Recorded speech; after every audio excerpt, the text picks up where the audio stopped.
Okay. അപ്പോൾ ഇതിൻ്റെ first offline പോഡ്കാസ്റ്റാണ്. നിങ്ങളാണ് എൻ്റെ ഗസ്റ്റ്, സേഫ് ഫിറ്റ്നസ്. അപ്പോൾ നിങ്ങളെക്കുറിച്ച് പല ആൾക്കാർക്കും അറിയണ്ടാവില്ല, നിങ്ങൾ എന്താണ്, ആരാണ്, എന്താണ്. അപ്പോൾ നിങ്ങളെക്കുറിച്ചുള്ള എന്തെങ്കിലും ഒരു ഇൻട്രൊഡക്ഷൻ പറഞ്ഞാൽ എല്ലാവർക്കും മനസ്സിലാവാൻ വേണ്ടിയിട്ട് എന്താണ് എങ്ങനെയാണ് നോക്കാം. Thank you. ഫസ്റ്റ് പോഡ്കാസ്റ്റിന് തന്നെ ഹാഷിം എന്നെ വിളിച്ചതിന് ഫസ്റ്റ് തന്നെ താങ്ക്സ് പറയുന്നു. എൻ്റെതും ഓൺലൈനായാലും ഓഫ്ലൈനായാലും എൻ്റെ ഫസ്റ്റ് പോഡ്കാസ്റ്റാണ് ഇത്, ടു ബി ഹോണസ്റ്റ്. അപ്പോൾ എൻ്റെ പേര് സെയ്ഫ്. ഞാനൊരു സ്ട്രെങ്ത് ആൻഡ് കണ്ടീഷനിങ് കോച്ചാണ്. ഞാൻ സ്പോർട്സ് സയൻറ്റിസ്റ്റ് എന്നും പറയും. ഞാൻ BSc sports and exercise sciences കഴിഞ്ഞു. പിന്നെ MSc സ്ട്രെങ്ത് ആൻഡ് കണ്ടീഷനിങ് ചെയ്തതാണ്. ഇപ്പം സ്ട്രെങ്ത് ആൻഡ് കണ്ടീഷനിങ് സൈഡിലാണ് വർക്ക് ചെയ്യുന്നത്. പെർഫോമൻസ് എൻഹാൻസ്മെൻറ്റിലും അതേപോലെ തന്നെ റീഹാബ് സൈഡിലാണ് ഞാൻ വർക്ക് ചെയ്യുന്നത്. ഇപ്പോൾ കഴിഞ്ഞൊരു 8 വർഷമായിട്ട് ഞാൻ ഈ ഫീൽഡിലുണ്ട്. പിന്നെ കൂടുതലായിട്ടും ഞാൻ വർക്ക് ചെയ്യുന്നത് ഫുട്ബോളേഴ്സിലാണ്. ഞാൻ ഫുട്ബോൾ ക്ലബ്സിലാണ് വർക്ക് ചെയ്യുന്നത്. അതേപോലെ തന്നെ എൻ്റെ ഒരു റിഹാബ് ആൻഡ് പെർഫോമൻസ് സെൻറ്റർ ഉണ്ട്, സേഫ് ഫിറ്റ് എന്ന് പറഞ്ഞിട്ട്, മലപ്പുറം ബേസ് ചെയ്തിട്ടുള്ള. അപ്പോൾ അവിടെയും കൂടുതൽ സിൻസ് ഞാൻ ഫുട്ബോൾ വർക്ക് ചെയ്യുന്നതുകൊണ്ട് തന്നെ അവിടെയും ഫുട്ബോൾ അത്ലീറ്റ്സാണ് കൂടുതലുള്ളത്. അതാണ് എൻ്റെ ഒരു ഹോൾ സമപ്പ്. ഓക്കെ. അപ്പോൾ നിങ്ങൾ കറൻ്റ് ഇപ്പോൾ ഏത് ടീമിലാണ് വർക്ക് ചെയ്യണമെന്ന്? ഞാൻ ലാസ്റ്റ് സീസണ് ഞാൻ ഗോകുലം കേരള FCയിലായിരുന്നു. അവരുടെ സീനിയർ ടീമിൻ്റെ ഹെഡ് സ്ട്രെങ്ത് ആൻഡ് കണ്ടീഷനിങ് കോച്ചായിരുന്നു. ഇപ്പം ഞാൻ ഔട്ട് ഓഫ് കോൺട്രാക്റ്റ് ആണ്. ഞാൻ ഇനി പ്ലാൻ ചെയ്യും, ഫ്യൂച്ചർ പ്ലാൻ. അങ്ങനെ. അപ്പോൾ ഓരോ സീസണിലും ഓരോ ടീമിൻ്റെ കൂടെ ആയിരിക്കും? അതെ, ഞാൻ മൾട്ടിപ്പിൾ ടീംസ്. ഞാൻ അതിൻ്റെ മുമ്പുള്ള വർഷം ISL ഹൈദരാബാദ് FCൻ്റെ കൂടെ ആയിരുന്നു. അതിന് മുമ്പ് ഞാൻ UK എവർട്ടൺ FCയിലായിരുന്നു ഞാൻ അതിന് മുമ്പ്. പിന്നെ ഞാൻ ഇങ്ങനെ എനിക്കൊരു ബ്രാൻഡ് സെറ്റ് ചെയ്യാനും ഒക്കെ ആയിട്ട് ഇങ്ങനെ ഇന്ത്യയിൽ അല്ലെങ്കിൽ നാട്ടിൽ ഒരു സ്പോർട്സ് സയൻസ് എന്നുള്ള ഒരു ഫാക്ടറി ഇംപ്ലിമെൻ്റ് ചെയ്യണം എന്നുള്ളത് കൊണ്ട് ഞാൻ വന്നു. ഞാനൊരു ബ്രാൻഡ് സ്റ്റാർട്ട് ചെയ്തു. മൾട്ടിപ്പിൾ ക്ലബ്സിൽ ഇന്ത്യയിൽ വർക്ക് ചെയ്യുന്നു. അങ്ങനെയാണ് ഇപ്പോൾ ഉള്ളത്. ഓക്കെ. അപ്പം ഇപ്പോൾ വേറൊരാൾക്ക് ഇങ്ങനെ ഇപ്പം ഈ സ്ട്രെങ്ത് ആൻഡ് കണ്ടീഷൻ താല്പര്യമുള്ള ഒരാൾക്ക് ഈ മേഖലയ്ക്ക് വരണം പറയുമ്പോൾ എന്താണ് പഠിക്കേണ്ടത് പോലെ? ഇപ്പം ഞാൻ പഠിക്കുന്ന സമയത്ത് ഞാൻ 2014 ഞാൻ സ്റ്റാർട്ട് ചെയ്യുന്നത്. ഞാൻ 12th കഴിഞ്ഞ് used to play football before. അപ്പോൾ ആ സമയത്ത് ഇതിൽ തന്നെ, അതായത് ഈ ഫുട്ബോൾ എന്തൂസിയാസ്റ്റ് ആയിരുന്നു, സ്പോർട്സ് എന്തൂസിയാസ്റ്റ് ആണ് ഓവറോൾ. അപ്പോൾ ഈ ഫീൽഡിൽ എന്തെങ്കിലും ചെയ്യണം എന്നുള്ളതിൽ ഞാനിങ്ങനെ കോഴ്സ് നോക്കി. +2 ഞാൻ സയൻസ് സ്ട്രീം ആയിരുന്നു. അപ്പോൾ എനിക്ക് ഈ ഒരു സൈഡിലുള്ള സയൻസ് ബേസ്ഡ് ആയിട്ടുള്ള കോഴ്സസ് നോക്കിയ സമയത്ത് BSc sports and exercise sciences എന്ന് പറഞ്ഞൊരു കോഴ്സായിരുന്നു എനിക്കുണ്ടായത്. അപ്പം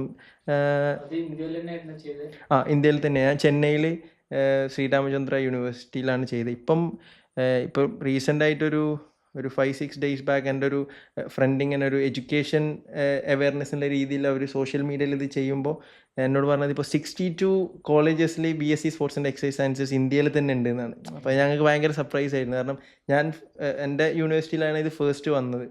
പിന്നെ ഞാൻ പഠിക്കുമ്പോൾ ഞാൻ 3rd ബാച്ചാണ്. അപ്പോൾ ഫസ്റ്റ് ബാച്ചിൽ 3 പേര് ചെയ്തു, സെക്കൻഡ് ബാച്ചിൽ ഒരു 20 പേര്, പിന്നെ 3rd ബാച്ച് ഞാൻ വരും. ഞങ്ങൾ അതിലൊരു 30 പേരുണ്ടായിരുന്നു നിയർലി.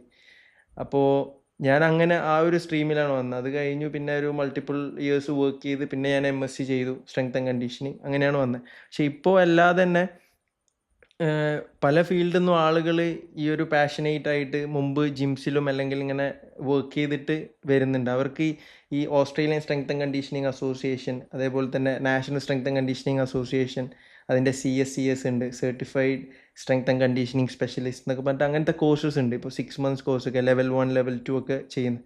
അങ്ങനെയും അവർക്ക് സ്ട്രെങ്ത് ആൻഡ് കണ്ടീഷനിങ് സൈഡിലേക്ക് വരാം. അതും ഒരു ഓപ്ഷനാണ്. ഇപ്പം ഇങ്ങനെ ഒരു ഫുൾ സ്ട്രീമിൽ ഇപ്പം സ്പോർട്സ് സയൻസ് 4 വർഷം പഠിച്ചു, പിന്നെ MSc 2 years or 1 year പഠിച്ച് 1 year പഠിച്ചിട്ട് വരുന്നത് അല്ലാതെ ഇങ്ങനെയും ആളുകൾ സ്ട്രെങ്ത് ആൻഡ് കണ്ടീഷനിങ് സൈഡിലേക്ക് വരുന്നുണ്ട്. അപ്പോൾ ഇതിൽ ഓപ്പർച്യൂണിറ്റീസ് ഒക്കെ എങ്ങനെ?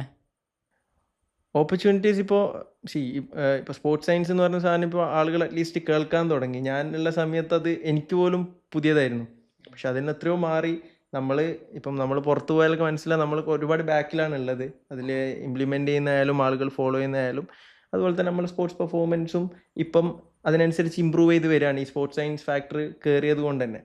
അപ്പോൾ ഒബ്വിയസ്ലി ഇതൊരു ഗ്രോത്ത് ഫേസ് ആയതുകൊണ്ട് തന്നെ ഓപ്പർച്യൂണിറ്റീസ് ഉണ്ട്. അറ്റ് ദ സെയിം ടൈം നമ്മൾ നല്ലതാണ് അടിപൊളിയാണെങ്കിൽ ഓഫ് കോഴ്സ് യെസ് നമുക്ക് കിട്ടും. അതിപ്പോൾ ഏത് ഫീൽഡാണെങ്കിലും ഇപ്പം കൂടുതൽ ആളുകൾ ഉള്ളതുകൊണ്ട് നമുക്ക് ഓപ്പർച്യൂണിറ്റി കിട്ടില്ല അങ്ങനെയൊന്നുമില്ല.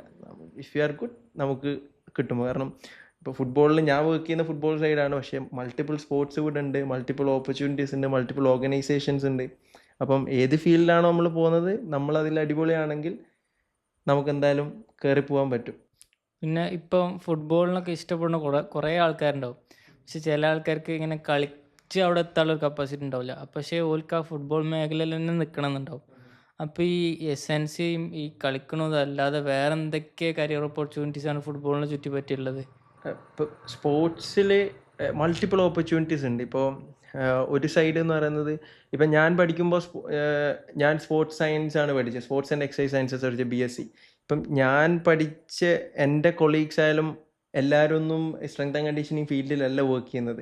അതിൽ സ്പോർട്സ് മാനേജ്മെൻറ്റ് സൈഡിൽ PG ചെയ്തിട്ട് അങ്ങനെ പോയ ആളുകളുണ്ട്, സ്പോർട്സ് ന്യൂട്രീഷനിൽ പോയ ആളുകളുണ്ട്, സ്പോർട്സ് സൈക്കോളജിയിൽ പോയ ആളുകളുണ്ട്. അപ്പം മൾട്ടിപ്പിൾ ഓപ്പർച്യൂണിറ്റീസ് ഉണ്ട്. പിന്നെ ഇപ്പോൾ എനിക്ക് തോന്നുന്ന നാട്ടിലിപ്പം കേരളത്തിലൊക്കെ സ്പോർട്സ് മാനേജ്മെൻറ്റ് കോഴ്സസ് കുറേ കോളേജസ് പ്രൊവൈഡ് ചെയ്യുന്നുണ്ട്. ഇപ്പം ദേവഗിരി ഉണ്ട്, UC കോളേജ് ആലുവ, ഇവിടെയൊക്കെ സ്പോർട്സ് മാനേജ്മെൻറ്റ് കോഴ്സസ് ഉണ്ട്.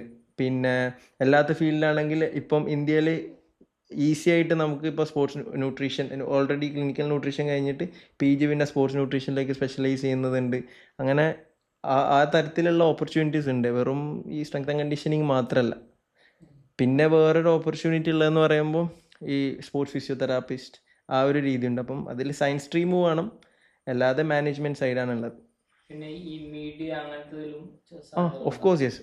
അപ്പം ഈ മാനേജ്മെൻറ്റ് സൈഡിൽ വരുന്നൊരു വേറൊരു ഫാക്ടറാണത്, മാർക്കറ്റിംഗ്, മീഡിയ, പിന്നെ അതേപോലെ ഇപ്പം സോഷ്യൽ മീഡിയ ഉള്ളത് കൊണ്ട് തന്നെ ഈ സ്പോർട്സ് ഫോട്ടോഗ്രാഫി, പിന്നെ സ്പോർട്സ് വീഡിയോഗ്രാഫി, ആ ഡിജിറ്റൽ സൈഡിലുള്ളത് ഒരു സെപ്പറേറ്റ് ആണ്, അത് വേറൊരു എക്സ്പെർട്ടൈസ് ആണ്. അതും നല്ല ബൂമിങ് ആയിട്ടുള്ളൊരു ഫീൽഡ് തന്നെയാണ്.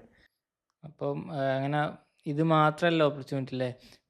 ഇപ്പം നിങ്ങൾ പറഞ്ഞപ്പോൾ ഞാൻ ഒരു കാര്യം ആദ്യമായിട്ടാണ് ഈ സ്പോർട്സ് സൈക്കോളജി പറഞ്ഞ സംഭവമുണ്ട്. അതെങ്ങനെയാണ് ഇപ്പം ഇതിൽ വർക്കാവുക?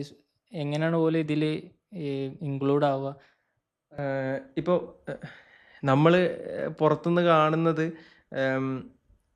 ഒരു സ്പോർട്സ് എന്ന് പറയുമ്പോൾ തന്നെ എവ്രി വൺ തിങ്സ് അതൊരു ഫിസിക്കൽ സൈഡാണ് എന്നുള്ളതാണ്. പക്ഷേ ഒരു എലൈറ്റ് ലെവലിൽ വരുമ്പം that's not only physical thing, അത് ഓഫ് കോഴ്സ് അതിലൊരു സൈക്കോളജി ഉണ്ട്. ഇപ്പോൾ എന്ത് സ്പോർട്ട് ചെയ്യുകയാണെങ്കിൽ ഒരു കോമ്പറ്റീറ്റീവ് ലെവലിൽ എത്തുകയാണെങ്കിൽ mind play an important role in that. അപ്പോൾ അത് സെർട്ടൺ ലെവൽ ഓഫ് ട്രെയിനിങ്ങിലിരിക്കും. ഇപ്പോൾ സൈക്കോളജി, അതിൽ സൈക്കോളജിസ്റ്റ് ഇൻക്ലൂഡ് ആകുന്ന എങ്ങനെയാണെന്ന് വെച്ചാൽ ഇപ്പോൾ മോട്ടിവേഷൻ, അതേപോലെ തന്നെ അവരുടെ മാനേജ്മെൻറ്റ് എങ്ങനെയാണ്, ഒരു കോമ്പറ്റീഷൻ എങ്ങനെ അവർ മാനേജ് ചെയ്യും എന്നുള്ളത് മെൻ്റലി, പിന്നെ അതേപോലെ ഒരിക്കലും സെറ്റ് ബാക്ക് ഉണ്ടാകുമ്പോൾ എങ്ങനെ ഒരു തിരിച്ചു വരും എന്നുള്ളത്, പിന്നെ ഇഞ്ചുറി വന്നാൽ അതിൽ നിന്ന് വരാനുള്ള ഒരു സൈക്കോളജി ഉണ്ട്. അപ്പം എല്ലാ സാധനത്തിലും മൈൻഡ് ഓക്കെ ആയാൽ മാത്രമേ നമുക്ക് എത്രയായാലും ഫിസിക്കലി പുഷ് ചെയ്യാൻ പറ്റുള്ളൂ. അപ്പോൾ അത് ഭയങ്കര ഒരു ഇമ്പോർട്ടൻറ്റ് റോളും ഉണ്ട്. അതേപോലെ ഇപ്പോൾ മുമ്പ് എല്ലാ അത്ലീറ്റ്സും പുറത്തുള്ള എല്ലാവരും ഫോളോ ചെയ്യുന്നൊരു സാധനമാണ്. ഇപ്പോൾ ടീം സ്പോർട്സ് ആയാലും അതേപോലെ തന്നെ ഇൻഡിവിജ്വൽ സ്പോർട്സിലുള്ള ആളുകളായാലും സ്പോർട്സ് സൈക്കോളജിസ്റ്റിനെ ഹയർ ചെയ്യാനും അതേപോലെ അവരെയും കൂടി അതിൽ ഇൻവോൾവ് ചെയ്യാനും ഇപ്പോൾ സ്റ്റാർട്ട് ചെയ്തിട്ടുണ്ട്. അതൊരു നല്ല കാര്യമാണ്. അതുകൊണ്ട് തന്നെ ആ ഒരു സ്പോർട്സ് പെർഫോമൻസ് ഇമ്പ്രൂവ് ആവുകയും ചെയ്യുന്നുണ്ട് നമുക്ക്. ഇപ്പോൾ നിങ്ങൾ പറഞ്ഞില്ലേ ഇപ്പോൾ ഇന്ത്യയിൽ കുറേ ഇൻക്ലൂഡ് ആയി വരുന്നുണ്ട് എന്നൊക്കെ. അപ്പോൾ ഇന്ത്യ നിങ്ങൾ വർഷത്തിൻ്റെ കണക്ക് പറയുമ്പോൾ ഇന്ത്യ എത്ര വർഷം ബാക്കിലാണ് ഈ സ്പോർട്സിൻ്റെ കാര്യത്തിലൊക്കെ നോക്കുമ്പോൾ? Must be 10+ years. ഓരോ നമുക്കിപ്പോൾ എല്ലാം അങ്ങനെ അല്ലെങ്കിൽ ഓരോ കാര്യങ്ങളും ഓരോ ലെവലിലാണ് നമ്മളുള്ളതെന്നാണ് ഫീൽ ആകുന്നത്. ഇപ്പോൾ നമ്മളിപ്പോൾ സ്പോർട്സ് ടെക് യൂസ് ചെയ്യുന്നതാണെങ്കിലും അതിൻ്റെ ഇൻ്റർവെൻഷൻ എങ്ങനെയാണെങ്കിലും അതിലൊരു സർട്ടൺ ലെവൽ ഓഫ് ഇയേഴ്സ് നമ്മൾ ബാക്കിലാണ്. അതേപോലെ ഒരു ഇഞ്ചുറി പ്രിവെൻഷൻ അല്ലെങ്കിൽ ഇഞ്ചുറി റീഹാബ് ഫീൽഡിൽ എങ്ങനെയാണെന്ന് വെച്ചാൽ, അപ്പോൾ ഓരോ ഫീൽഡിലും നമ്മൾ ഒബ്വിയസ്ലി നമ്മൾ ബാക്കിലാണ്. പക്ഷേ we are trying to come up, അതൊരു നല്ല കാര്യമാണ്. പിന്നെ എനിക്ക് ഫീൽ ആയതെന്ന് പറയുന്നത് നമ്മൾ പുതിയൊരു ഇൻ്റർവെൻഷന് നമ്മൾ ഒരിക്കലും വെൽക്കമിങ് അല്ല എന്നുള്ളൊരു ഫീൽ എനിക്ക് ഉണ്ടായിട്ടുണ്ട്. അതായത് ഇപ്പോൾ നമ്മൾ വർക്ക് ചെയ്യുന്ന ഒരു രീതിയുണ്ട്, നമ്മളിങ്ങനെയാണ് വർക്ക് ചെയ്തത്, അപ്പോൾ ഇനി ഇങ്ങനെ തന്നെ വർക്ക് ചെയ്താൽ മതി എന്നുള്ളൊരു മൈൻഡ് സെറ്റ്. അതെ, നമ്മൾ ആദ്യം ഇങ്ങനെ നിർത്തിയൊരു സാധനം നമ്മൾ കുറച്ച് കാലമായി ഇതിൽ ഇങ്ങനെ ചെയ്യുന്നത്, ഇത് മതി, ഇത് പുതിയൊരു സാധനം കൊണ്ടുവന്നിട്ട് ഇത് കുറച്ച് അലമ്പാണ്, ഇത് കുറച്ച് കോംപ്ലിക്കേറ്റഡ് ആണ് എന്നുള്ള രീതിയിൽ തള്ളിക്കളയുന്നുണ്ട്. അല്ലാതെ വെൽക്കമിങ് ആയി കഴിഞ്ഞാൽ അതാണ് ശരിക്കും പറഞ്ഞാൽ ബാക്കിയുള്ള കൺട്രീസിൻ്റെ വിജയം. അവരൊരു പുതിയൊരു സാധനം വന്നാൽ ആ ഒരു ഇൻവെൻഷൻ വന്നു കഴിഞ്ഞാൽ ഓക്കെ ഇതെങ്ങനെ നമ്മൾ സ്പോർട്സ് പെർഫോമൻസിനെ ഇമ്പ്രൂവ് ചെയ്യും, ഇതിൻ്റെ പ്രോസ് എന്താ കോൺസ് എന്താ ഓലത് ട്രൈ ചെയ്യും. അതുകൊണ്ട് തന്നെ അതിൽ പോസിറ്റീവ് ഉണ്ടെങ്കിൽ അത് ബൂം ചെയ്യും, അല്ലെങ്കിൽ അതവർ ഒഴിവാക്കും. നമ്മളങ്ങനല്ല, നമ്മൾ ഫസ്റ്റ് തന്നെ അത് വേണ്ട ഇത് മതി എന്നുള്ള രീതിയിലാവും. അപ്പോൾ അത് നമ്മൾ ഒരുപാട് പുൾ ബാക്ക് ചെയ്യുന്നുണ്ട് ആക്ച്വലി. പക്ഷെ അറ്റ് ദ സെയിം ടൈം ഇപ്പം ഗവൺമെൻറ് ആയാലും ഗവൺമെൻറ് ഓർഗനൈസേഷൻ ആയാലും ഇപ്പം സായും അങ്ങനെ എല്ലാ ഇവരും ഒരുപാട് എക്യുപ്മെൻറ്റ്സ്, വേൾഡ് ക്ലാസ് എക്യുപ്മെൻറ്റ്സ്, പിന്നെ ഇപ്പോൾ ടെസ്റ്റ് ചെയ്യാൻ വേണ്ടിയിട്ടുള്ള എക്യുപ്മെൻറ്റ്സ് ആയാലും എല്ലാ സാധനവും ഇറക്കുന്നുണ്ട്. പക്ഷേ അത് എത്രത്തോളം നമ്മൾ യൂസ് ചെയ്യുന്നുണ്ട് എന്നുള്ളത് ബിഗ് ക്വസ്റ്റ്യൻ മാർക്കാണ്. കാരണം ഇപ്പം ഓരോ സെൻറ്റേഴ്സിൽ പോയാൽ അവിടെ വെറുതെ ചെതലടിച്ചിട്ടുണ്ടാവും ആ എക്യുപ്മെൻറ്റ്, അതെന്തിനാണ് യൂസ് ചെയ്യുന്നത് പോലും അറിയില്ല. അത് യൂസ് ചെയ്യാത്തതുകൊണ്ട് തന്നെ ആ അത്ലീറ്റിന് ആ പെർഫോമൻസ് എൻഹാൻസ്മെൻറ്റ് അല്ലെങ്കിൽ ഒരു ഫാക്ടറി യൂട്ടിലൈസ് ചെയ്യാൻ പറ്റില്ല. അത് എന്തുകൊണ്ടാണ് യൂസ് ചെയ്യാത്തത്? അത് യൂസ് ചെയ്യാൻ അറിയുന്ന ആൾക്കാരില്ലാത്തതുകൊണ്ടാണോ അതോ വേറെ എന്തെങ്കിലും കാരണമാണോ? ഇപ്പം സ്പോർട്സ് സയൻസ് അല്ലെങ്കിൽ സ്ട്രെങ്ത് ആൻഡ് കണ്ടീഷനിങ് കോച്ച് എന്നുള്ളൊരു ഇതൊക്കെ ഗവൺമെൻറ് സെക്ടറിലൊക്കെ കോൺട്രാക്ച്വൽ ജോബാണ്. അപ്പം എൻ്റെ കൊളീഗ്സ് തന്നെ ഇപ്പം ഞാൻ ഈ ഫുട്ബോൾ ഫീൽഡിലേക്ക് വന്നപ്പോൾ ഒരുപാട് ഓപ്പണിങ്സ് ഉണ്ടായിരുന്നു നമുക്ക് ആ സമയത്ത്. ഒരു 2019-20 ആ സമയത്ത് ഒരുപാട് സ്ട്രെങ്ത് ആൻഡ് കണ്ടീഷനിങ് കോച്ചസിനെ ഹയർ ചെയ്യുന്നുണ്ട്. 70,000 പെർ ആനം, 1,15,000 പെർ ആനം. 2019-20 സമയത്ത് ഇപ്പോൾ ഞാൻ സ്പോർട്സ് സയൻസ് കഴിഞ്ഞ ഉടനെയാണ്. ആ സമയത്തൊക്കെ ഒരുപാട് ആ സമയത്താണ് എനിക്ക് തോന്നുന്നത് ഗവൺമെൻറ് പ്രൊജക്റ്റ് കൊണ്ടുവരുന്നത്. അതായത് സ്പോർട്സ് സയൻറ്റിസ്റ്റും അല്ലെങ്കിൽ സ്ട്രെങ്ത് ആൻഡ് കണ്ടീഷനിങ് കോച്ചസ്, അതുപോലെ സ്പോർട്സ് സൈക്കോളജിസ്റ്റ്, അങ്ങനെ ഡിഫറെൻറ്റ് ഫീൽഡിലുള്ള എക്സസൈസ് ഫിസിയോളജിസ്റ്റ്, ഈ ഫീൽഡിലുള്ള ആളുകളെ ഹയർ ചെയ്യാൻ തുടങ്ങിയത്. അത് കോൺട്രാക്ച്വൽ ജോബാണ്. സായിൻ്റെ തന്നെയാണ്, പക്ഷേ അത് കോൺട്രാക്ച്വൽ ജോബാണ്. 1 year 2 year അങ്ങനെ 2 years അങ്ങനെ നമുക്ക് കിട്ടുക ചെയ്യാം. അപ്പം ആ സമയത്ത് എൻ്റെ ഫ്രണ്ട്സൊക്കെ പോയിട്ടുണ്ടായിരുന്നു. പക്ഷെ അവർ പോയി ഒരു 2 മാസം കഴിയുമ്പോൾ വിളിച്ചിട്ട് പറയുന്നത് പറഞ്ഞാൽ എടാ ഇതിവിടെ ശരിയാവില്ലടാ, കാരണം ഇവിടെ കുറച്ച് കോച്ചസ് ഓൾറെഡി ഉണ്ട്, പിന്നെ നമ്മളവിടെ പോയി എന്തെങ്കിലും നമ്മൾ ഓൾറെഡി ഒരു ബാരിയർ വെച്ചിട്ടാണ് നമ്മളൊരു ഫേസ് ചെയ്യുന്നത് തന്നെ. കാരണം പിന്നെ ഞങ്ങൾ കുറച്ചായി ഇവിടെ കോച്ച് ചെയ്യുന്നു, ഇവർ കുറച്ച് പുതിയ ചെക്കന്മാർ ഇവിടെ വന്നിട്ട് എന്തുണ്ടാക്കാൻ പോവുക, ആ ഒരു അപ്രോച്ചിലാണ് അവർക്ക് ഭയങ്കര സ്ട്രഗിൾ. കുറേ പേര് റിസൈൻ ചെയ്ത് പോന്നു. പിന്നെ അവർക്കത് മുമ്പ് കാരണം അവരുടെ കരിയറിൽ പ്രത്യേകിച്ച് ഗ്രോത്ത് ഒന്നും ഉണ്ടാവില്ല എന്ന് അവർക്ക് മനസ്സിലായി. പക്ഷേ അവർ പറയുന്നത് വെച്ചാൽ അവിടെ ഇപ്പോൾ സ്പീഡ് ഗേറ്റ്സ് ആയിക്കോട്ടെ, പിന്നെ ഫോഴ്സ് പ്ലേറ്റ്സ്, എല്ലാ സാധനവും അവിടെ ഉണ്ട്. പക്ഷേ അൺഫോർച്ചുനേറ്റ്ലി ഇതാരും യൂസ് ചെയ്യുന്നില്ല. അതായത് ഇത് ടെസ്റ്റ് ചെയ്തു, ഇൻ്റർവെൻഷൻ നമ്മൾ ട്രെയിൻ ചെയ്തു, റീടെസ്റ്റ് ചെയ്തു, അതെങ്ങനെ പെർഫോമൻസിലേക്ക് ഇമ്പ്രൂവ് ചെയ്യാൻ പറ്റുന്നുണ്ട്, അങ്ങനെയാണ് നമ്മൾ ഗ്രോത്ത് വരിക. അപ്പം അതിലുണ്ടാകുന്ന പ്രശ്നം എന്താ? അപ്പോൾ ട്രെയിനിങ് മെത്തേഡ് എന്തൊക്കെ നമ്മൾ മാറ്റണം, അങ്ങനെയൊന്നും ഇത് ട്രൈ ചെയ്താൽ മാത്രമേ അത് നടക്കുള്ളൂ. പക്ഷേ നമ്മുടെ ഒരു കരിക്കുലത്തിൽ തന്നെ അത് യൂസ് ചെയ്യാതെ ഇവരെ വെറുതെ ഹയർ ചെയ്യുക. ഇവർക്ക് അവിടെ ഓഫീസിലുള്ള ജോബ്, ക്ലർക്കിലിൻ്റെ പണി ഉണ്ടാവില്ല, അവിടുന്ന് ഫയൽ എടുത്തിട്ട് ഇവിടെ കൊണ്ടു കൊടുക്കുക. സത്യമായിട്ട് അവർക്ക് അത് അവരെന്നെ പറയാം. എനിക്ക് ഒരു ഓഫീസിലൊക്കെ നിൽക്കുന്ന ഓഫീസ് ബോയിനെ പോലത്തെ ഒരു ഇതാണ് എനിക്ക് ഫീൽ ആകുന്നത്. ഇവിടുന്ന് ഫയലെടുത്ത് കോച്ചിന് അത് അവിടെ കൊണ്ടു കൊടുക്കുക, അവിടുത്തെ ഡയറക്ടറിന് ഇതിവിടെ കൊണ്ടു കൊടുക്കുക. അപ്പം ആ ഒരു ഡിഗ്നിറ്റി അവർക്ക് കിട്ടാത്തത് കൊണ്ട് തന്നെ അവർ ഇറങ്ങിപ്പോന്നു. പിന്നെ അവിടെ പിടിച്ചു നിന്ന ആളുകളുണ്ട്, പക്ഷേ but still they are not happy. അപ്പോൾ ഇപ്പോഴത്തെ കറണ്ട് ഫുട്ബോളിൻ്റെ, ഇന്ത്യൻ ഫുട്ബോളിൻ്റെ സാഹചര്യത്തിൽ എന്തൊക്കെ മാറ്റം വരണം എന്നാണ് നിങ്ങൾ ആഗ്രഹിക്കുന്നത്? Of course yes, as an Indian നമ്മൾ വർക്ക് ചെയ്യുന്ന ഫുട്ബോളിൽ തന്നെ ആയതുകൊണ്ട് തന്നെ നമുക്കൊരു ടോപ്പ് ടയറിൽ അത് എത്തുക എന്നുള്ളത് അത് നമുക്ക് ഭയങ്കര ആഗ്രഹമുള്ള കാര്യം തന്നെയാണ്. ഇപ്പോൾ എനിക്കൊക്കെ ഏറ്റവും കൂടുതൽ ആ ഒരു ഫീല് കിട്ടിയെന്ന് പറഞ്ഞാൽ ഇപ്പം ഞാൻ എൻ്റെ MSc ചെയ്യാൻ പോയപ്പം ഞങ്ങൾക്ക് ക്യാമ്പസ് പ്ലേസ്മെൻറ്റ് ഉണ്ടായിരുന്നു. അപ്പം I was so desperate that I have to be in football. ഞാൻ ആദ്യം തന്നെ ക്യാമ്പസ് പ്ലേസ്മെൻറ്റിൻ്റെ സമയത്ത് തന്നെ ഞാൻ ഫുട്ബോൾ മാത്രമാണ് അപ്ലൈ ചെയ്തത്. ഞാൻ ലിവർപൂൾ FC അപ്ലൈ ചെയ്തു, എവർട്ടൺ FC അപ്ലൈ ചെയ്തു, പിന്നെ അവിടെ തന്നെ ക്രൂ അലക്സാണ്ടർ എന്ന് പറഞ്ഞിട്ട് വേറൊരു ക്ലബ്ബുണ്ട്, 2nd ഡിവിഷനിൽ കളിക്കുന്ന ക്ലബ്ബ്, അത് അപ്ലൈ ചെയ്തു. അപ്പം അവിടെയുള്ള ഫാക്കൽറ്റീസ് ആയാലും എൻ്റെ കൊളീഗ്സ് ആയാലും അവർക്ക് ഭയങ്കര അത്ഭുതം, why you are not choosing cricket, അവരെന്നോട് ചോദിക്കുക. പിന്നെ കാരണം അവർ പറയാം നിങ്ങൾ ക്രിക്കറ്റിൻ്റെ ടോപ്പല്ലേ, എന്തുകൊണ്ട് നിങ്ങൾ ക്രിക്കറ്റ് ചൂസ് ചെയ്യുന്നില്ല, വൈ ഫുട്ബോൾ, എൻ്റെ നാട്ടിൽ ഫുട്ബോൾ ഉണ്ടോ, അവരെന്നോട് ചോദിക്കുക. അപ്പോൾ അതെനിക്ക് ഭയങ്കര ഒരു ഫീലായി. കാരണം നമ്മളാകെ അവർ റെസ്പെക്റ്റ് ചെയ്യുന്ന ഒരു കാര്യം എന്ന് പറയുന്നത് ക്രിക്കറ്റ് വരുമ്പോൾ മാത്രമാണ്, ഇപ്പം ഇംഗ്ലീഷുകാരും ആരായാലും. പക്ഷെ അത് എന്തുകൊണ്ട് നമുക്ക് ഫുട്ബോൾ വരുന്നില്ല എന്നുള്ളൊരു ഫീൽ ഉണ്ടല്ലോ, അത് എന്താ പറയുക. ഇപ്പോൾ നിങ്ങൾ ഈ ഫുട്ബോളിൻ്റെ എസെൻസിൻ്റെ പകരം ക്രിക്കറ്റിൻ്റെ എസെൻസ് നിങ്ങൾക്ക് ഓപ്പർച്യൂണിറ്റീസ് കൂടും.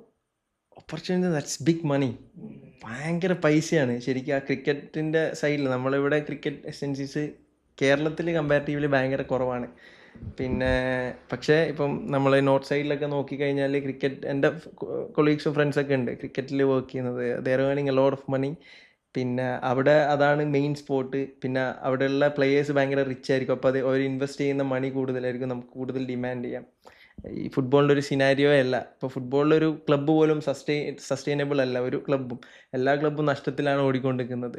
നമ്മുടെ ഒരു വ്യൂവർഷിപ്പ് ആയിക്കോട്ടെ, നമ്മുടെ ഒരു അതിൻ്റെ ഒരു ബിസിനസ് രീതി തന്നെ ഇതിപ്പോഴും അതൊരു സക്സസ് ആയിട്ടില്ല. ഇപ്പോൾ തന്നെ ISL നടക്കുമോ ഇല്ലയോ എന്നുള്ള ചോദ്യം വെച്ചിപ്പോൾ അത് കോടതിയിൽ വിധി വരാനൊക്കെ നിൽക്കുന്ന ഒരവസ്ഥയാണ് ഇപ്പോൾ ഉള്ളത്. പക്ഷെ at the same time cricket എന്ന് പറയുന്നത് നമ്മൾ ഓൾറെഡി സക്സസ് ആണ്, നമുക്ക് ആ ഒരു പാത്ത് വേ ഓൾറെഡി ഉണ്ട്, നമ്മളാണ് ആ സ്റ്റാൻഡേർഡ് സെറ്റ് ചെയ്യുന്നത്. പിന്നെ IPL ആയിക്കോട്ടെ ഷോർട്ട് ടൈം ലീഗാണ്, പക്ഷേ ബിഗ് മണി. അപ്പോൾ അങ്ങനെയാണ് അതിൻ്റെ ഒരു രീതി. പക്ഷേ ഫുട്ബോൾ അങ്ങനെയല്ല, ഒരു ലോങ് ടേം സീസണാണ്. അപ്പോൾ അതിനനുസരിച്ചുള്ള വ്യൂവർഷിപ്പ് നമുക്ക് വേണം. അൺഫോർച്യുനേറ്റ്ലി നമുക്കില്ല. പക്ഷേ ആ കൾച്ചർ ബിൽഡാകുന്നുണ്ട്. I hope it will come back. അതെ. പിന്നെ നിങ്ങൾ സൈക്കോളജിൻ്റെ പറഞ്ഞപ്പം നിങ്ങൾ ഞങ്ങളോടൊരു ഡൗട്ട് ചോദിച്ചിരുന്നു നിങ്ങൾ, ഈ ഐസ് ബാത്ത് മോർ സൈക്കോളജിക്കലാണെന്ന് പറഞ്ഞിട്ട്. അപ്പോൾ ഐസ് ബാത്ത് എത്രത്തോളം പ്ലേയേഴ്സിന് ഹെൽപ്പ് ചെയ്യും റിക്കവറിക്കൊക്കെ വേണ്ടിയിട്ട്? ശരി, ഇതിൽ അത് ഭയങ്കര കോൺട്രവേഴ്ഷ്യൽ ആയിട്ടുള്ള സാധനമാണ്. ഇപ്പോൾ കുറേ അതെ, ഓഫ് കോഴ്സ് യെസ്. അപ്പോൾ എന്ത് കാര്യത്തിനും അങ്ങനെയാണ്. പ്രത്യേകിച്ച് ഇപ്പോൾ ഒരു സ്പോർട്സ് സയൻസ് ഫീൽഡിൽ ഞാൻ ഐ സ്വെയർ, ഞാൻ ഒരു 5 വർഷം മുമ്പ് വിചാരിച്ച ശരി എന്ന് വിചാരിച്ച സാധനം ഇപ്പം ശരിയല്ല. ഞാൻ 2 വർഷം മുമ്പ് വിചാരിച്ച തെറ്റ് എന്ന് പറയുന്ന സാധനം ഇപ്പം ശരിയാണ്. അപ്പോൾ ആ ഒരു ഡിഫറൻസ് ഉണ്ട്. പിന്നെ ഐസ് ബാത്തിൻ്റെ ഒരു പ്രശ്നം പറയുന്നത് വെച്ചാൽ നമ്മൾ ബ്ലഡ് വെസൽസും എല്ലാ സാധനവും ഇങ്ങനെ ഭയങ്കര കൺസ്ട്രിക്റ്റ് ആയതിന് ശേഷം പിന്നെ നമുക്ക് ബ്ലഡ് ഫ്ലോ ആക്ച്വലി കിട്ടുന്നില്ല, നമ്മൾ വിചാരിച്ച ബ്ലഡ് ഫ്ലോ കിട്ടുന്നില്ല. അങ്ങനെ ആവുമ്പോൾ ആ റിക്കവറി ടൈം കുറയുക ചെയ്യുക എന്നുള്ള രീതിയിലാണ് കുറേ സ്റ്റഡീസ് ഉള്ളത് അതിന്. പിന്നെ ഞാൻ ഇപ്പം ക്ലബ്സിലൊക്കെ പോയി, ഇപ്പം ഇന്ത്യയിൽ ഞാൻ വന്ന സമയത്ത് പിന്നെ ഐസ് ബാത്ത് ഞാൻ വർക്ക് ചെയ്യുന്ന സമയത്ത് ഫസ്റ്റ് സീസണിൽ ഞാൻ ബിറ്റ്വീൻ ദ സീസണിലാണ് ഞാൻ പോകുന്നത്. ഞാൻ ഫസ്റ്റ് സ്റ്റാർട്ടിങ്ങിലേ ഇല്ല, ഞാൻ ഇൻ ബിറ്റ്വീനാണ് പോകുന്നത് ഹൈദരാബാദ് FC. അപ്പോൾ അവിടെ പോകുമ്പോൾ അവിടെ ഐസ് ബാത്ത് ഉണ്ടായിരുന്നു. പക്ഷേ ഞാൻ ഒരിക്കലും ഐസ് ബാത്ത് വേണ്ട, കാരണം ഞാൻ ഐസ് ബാത്ത് അത്ര സപ്പോർട്ട് ചെയ്യുന്ന ആളല്ല. പിന്നെ എനിക്ക് വേറെ കുറേ റിക്കവറി മൊഡാലിറ്റീസാണ് അതിലും കുറച്ചുകൂടി എഫക്റ്റീവ് എന്ന് ഒപ്പീനിയനുള്ള ആളാണ് ഞാൻ. അപ്പോൾ പക്ഷേ ഐസ് ബാത്ത് ഞാൻ അവിടെ ബ്രേക്ക് ചെയ്താൽ, ആ സമയത്ത് ഞാൻ ബ്രേക്ക് ചെയ്തിട്ടുണ്ടെങ്കിൽ അവർ സൈക്കോളജിക്കലി എന്താ ഫീൽ ആവുക? We been doing ice bath for so long, we are feeling really good. ഞാൻ ഇത് ഐസ് ബാത്ത് എടുത്തു കളഞ്ഞു, അതുകൊണ്ട് എനിക്ക് ക്രാമ്പ് വരും, അല്ലെങ്കിൽ എനിക്ക് അതുകൊണ്ടാണ് ക്രാമ്പ് വന്നത്. ആ ഒരു സൈക്കോളജിക്കൽ സാധനം അവർക്ക് ഉണ്ടാവും. പക്ഷെ ഞാനപ്പം പറഞ്ഞു let them do ice bath ഞാൻ റെസ്ട്രിക്റ്റ് ചെയ്തില്ല, ഞാനാണ് ടൈമർ വെക്കാറ്, ഞാൻ തന്നെ ചെയ്യിപ്പിക്കും അത്.